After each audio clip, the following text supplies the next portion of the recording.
honorable title.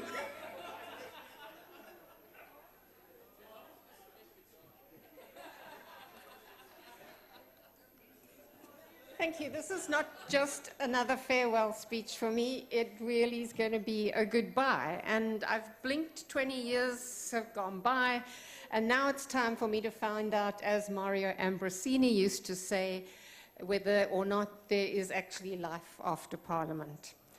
But just to assure you, I am hoping to prove that there is. Nothing I could say today will come close to conveying how incredibly grateful I am for the opportunity I've had to serve the people of South Africa as a member of this National Assembly. It has been an honor and a privilege to work alongside every one of you, members, officials, staff. Thank you.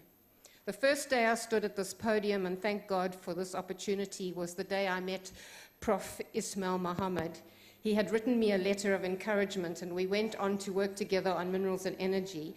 And of course, that committee was chaired by Duma Nkosi and organized by Tanya Leons, who is an official today.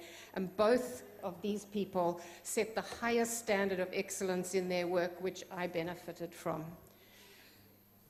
These were just some of my many heroes and mentors over the years who have sat in these benches and served members of Parliament, and many who sit here today. The first time I encountered Kader Asmal, then Minister of Education, he had called out to me across the old Assembly, inviting me to join the Education Portfolio Committee. Unlike Prof. Mohammed, a committed Catholic, Prof. Asmal was, by his description, a committed humanist. Of course, we bumped heads and exchanged words, which we both enjoyed, and became good friends in the process.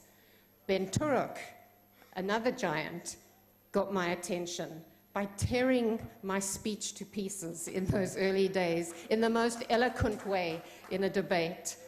I so wanted to respond with clever, cutting words, but managed to remember I would do better to learn from him. And we too became fast friends. I'm also remembering people like Mos Shikani and Alpha Mpunchani from our days in Zimbabwe in the year 2000, and so many other remarkable people who have left an indelible mark on my life through the years. Committee chairs from Minister Pandor and Professor Mayatula, who so wisely prefaced his sentences with the words, "Seated where I am seated." To Honourable Masango and Honourable Kapo, who have been an inspiration and really made me feel like I'm part of what's going on here.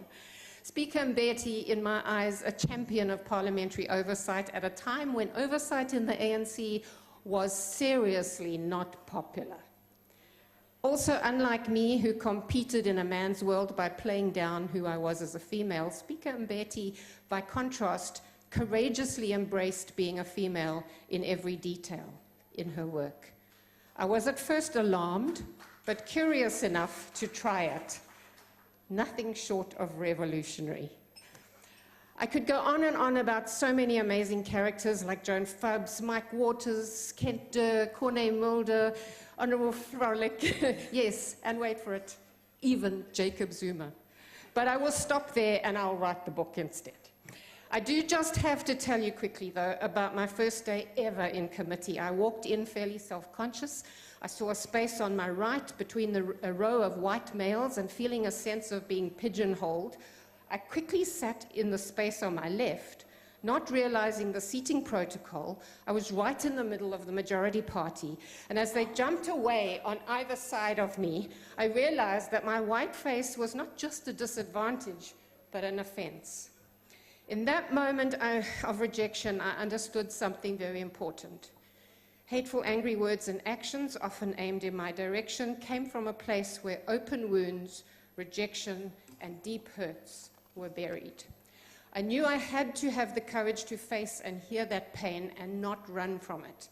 I grew to love you all, which in some ways made my job easier. In others, so much harder. I really did not want to fight with you, but you all love fighting so much. I want to thank you. I want to thank my PA, Mongezi Mabungani, who has been a rare treasure, and all the other precious people who work and have worked in our ACDP offices. Thank you also, Steve Swart, Kenneth Mish, for bravely putting up with me and allowing me to stretch your patience and your thinking. So much appreciated. Thank you. And now I leave you with these words, and it's not going to take me too long, but please, Frank Sinatra, Louis Armstrong, Ella Fitzgerald, I so apologize that I'm differently abled when it comes to singing. There are many, many crazy things that will keep me loving you. And with your permission, may I list a few? The way you wear your hat, the way you sip your tea. You can sing for me. The memory of all that. No, they can't take that away from me. The way your smile just beams, the way you sing off key, the way you haunt my dreams. I don't want to disturb No, your nice speech. they can't take that away from me. One last verse. We may or may not meet again on that bumpy road of life. Still, I'll always, always keep the memory of the way you have your say, the way we danced till 3, the way you changed my life. No, they can't take that away from me. No, they can't take that away from me.